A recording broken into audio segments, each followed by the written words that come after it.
D'accord. Vous avancez, je tends à finir, vous avancez la thèse selon laquelle c'était purement du complot. Oui. Contre vous. Selon le rapport de Human Rights, selon ce rapport, qu'il y a eu des centaines de militaires ce jour-là au stade. Selon vous, si le commandant Toumba Abakar Sidiki a eu à mobiliser des centaines de militaires, et du côté de Sekouba Kounaté, lui également, il arrive à convoyer des recrues, à envoyer des recrues, à envoyer des gens de l'ILIMO, selon vous, c'était plus possible pour eux, aisé pour eux, de prendre le pouvoir ou d'aller s'en prendre à une population civile pour se salir ou pour être poursuivis demain devant les autorités? Qu'est-ce qui était plus facile pour eux? Donc, vous êtes avocate auprès de... Bon, de toutes les façons, ce que vous dites, ça ne se passe pas comme ça, madame. Oui. Comment ça se passe? Ça ne se passe pas comme ça, vous dites. Oui. N'était-il pas possible, l'ILIMO, aller prendre le pouvoir? Le complot, c'est un complot. Oui. Comme je l'ai dit, si vous voulez encore que je puisse reprendre... Non, ne reprenez pas. Bon. Qu'est-ce qui était plus facile? C'était facile, quelqu'un que vous côtoyez tous les jours, mais de le faire quitter le pouvoir ou d'aller s'en prendre à une population? Ce n'était pas facile, madame, pour la simple raison. Oui. Ce n'était pas facile, madame, pour la simple raison oui. que Sekouba et Toumba ne pouvaient pas me renverser au point de vue coup d'État militaire. Ah je donne les raisons. Oui. On ne fait pas le coup d'État parce qu'on veut le faire. Hein? Oui. On le fait, c'est réfléchi. Ils ne pouvaient pas le faire parce qu'il y avait les éléments du colonel Claude Pivi à l'enceinte du camp. Oui. Et les éléments du colonel Tegro à l'enceinte du camp. Donc, deux forces diamétralement opposées aux hommes que Sekouba gérait. Bata. Bon, Bata, ça c'est même Bata, c'est minime. Je parle même de notre enceinte. Alors. Régiment. Voilà. Oui. Donc, le complot, c'est venu d'où? Un, Sekouba a préféré sacrifier son propre aide, son propre adjoint avec lequel on a vécu ensemble, Ba Aïdor. Ils ont essayé de sacrifier ça, Alphonse, un officier très compétent, et le jeune Ablaï Keta, qui avait, comment dirais-je, les commandos chinois, donc j'étais, comment dire, leur parrain. Qu'est-ce qu'il fallait? Le complot. Il fallait donc couper l'herbe sur le pied, c'est-à-dire accuser Aïdor, ça Alphonse, Ablaï, sous prétexte qu'ils veulent faire un coup d'État. Une fois que cela a reçu, je suis affaibli. Mais seulement là où ils ont échoué, c'est qu'ils ont pris ces trois éléments, mais les éléments de Claude Pivier et les éléments de Tegro étaient toujours à l'enceinte. Et de Marcel. Étaient toujours à l'enceinte. Oui. Donc, ils ne pouvaient pas opérer, faire un mouvement. D'accord. C'est là où je parle de complot. Donc, ma dernière question, c'est bon? Le nom officiel de vous, les jeunes qui étaient à l'époque, les jeunes militaires qui avaient pris le pouvoir, c'était le CNDD. Vous dites? Le nom officiel, c'était CNDD. Oui. Le Conseil national pour la démocratie et le développement. Bien sûr, oui. Aujourd'hui, le tribunal vous suit, les Guinéens vous suivent et tout le monde entier. Dites-nous réellement quel acte de démocratie vous avez eu à poser en Guinée à l'époque, durant les 1 an.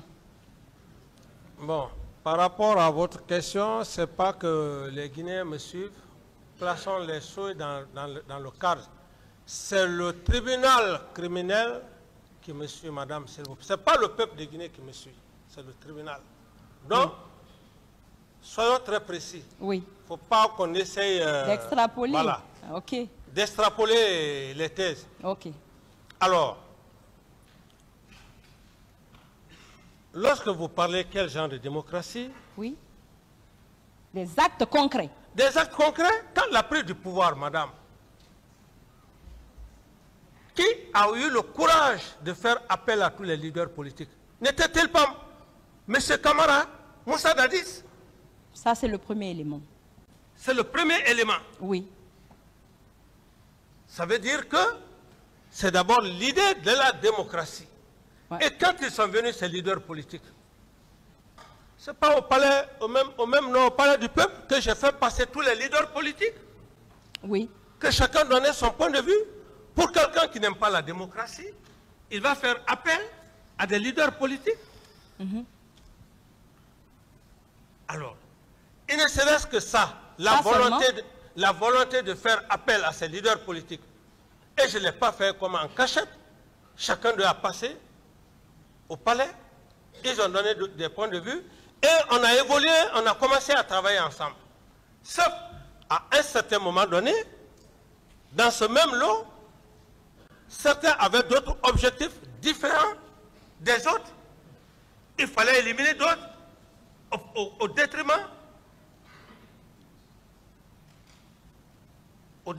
des autres. Donc, troisième élément, c'était quoi comme acte concret? Comme acte concret? Oui. Il ne serait-ce que ces deux éléments, je n'ai pas besoin de citer plus de... Donc, la protection des citoyens et leurs biens, ça ne fait pas partie. Et le troisième élément, oui.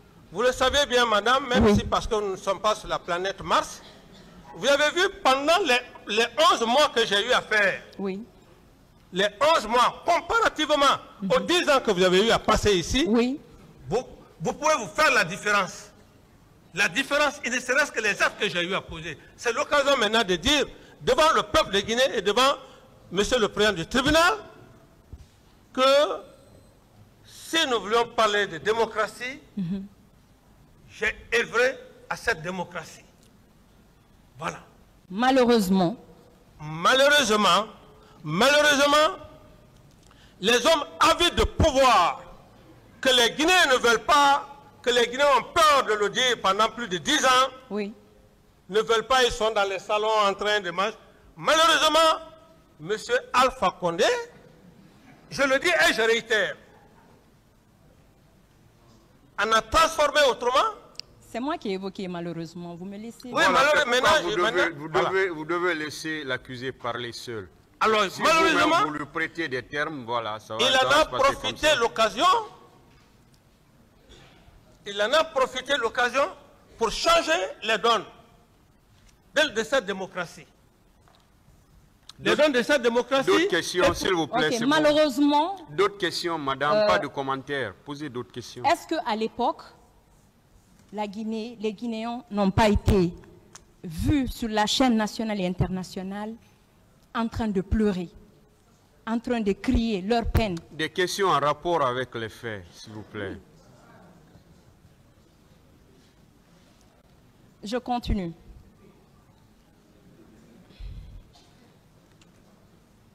Donc, vous avez parlé de certains actes et les actes de développement. Vous pouvez en citer un seulement? Vous dites? Un seulement, un seul acte. Un seul acte? Oui. Posez d'autres questions, madame. Les 22 millions de dollars que moi j'ai accepté de mettre Monsieur dans Camara, votre s'il vous plaît. D'accord. Les 22 millions de dollars que j'ai mis dans votre caisse, est-ce que je les mets dans ma poche? Ça, c'est un acte de patriotisme, vous calmer, madame. Vous pouvez vous calmer. En définitive, monsieur capitaine. Posez d'autres questions, s'il vous plaît, madame, en rapport avec les faits. Par rapport au fait du 28 septembre, est-ce que vous pouvez dire clairement devant ce tribunal que le ministre de la Justice n'avait rien fait, n'avait rien posé comme acte? Reprenez, reformulez bien la question. Par rapport au massacre du 28 septembre, oui. Est-ce que vous pouvez affirmer devant ce tribunal que le ministre Siba n'avait rien fait par rapport aux actes posés au stade dans le cadre du massacre. Il n'a rien fait après ces massacres. Moi? Le ministre de la Justice. Votre ministre. Le ministre de la Justice? Oui. Non, je ne peux pas dire que le ministre de la Justice n'a pas fait son travail à l'époque parce que j'ai fait appel à la commission internationale. Oui. Et j'ai ordonné de créer une commission nationale à l'interne pour gérer nos propres problèmes. Et je pense que c'est dans cette situation où on a pris des cadres magistrats par-ci par-là que je ne maîtrise pas. Donc, je ne peux pas dire que le ministre de la Justice d'alors n'a pas joué son rôle. Merci. Je vous remercie.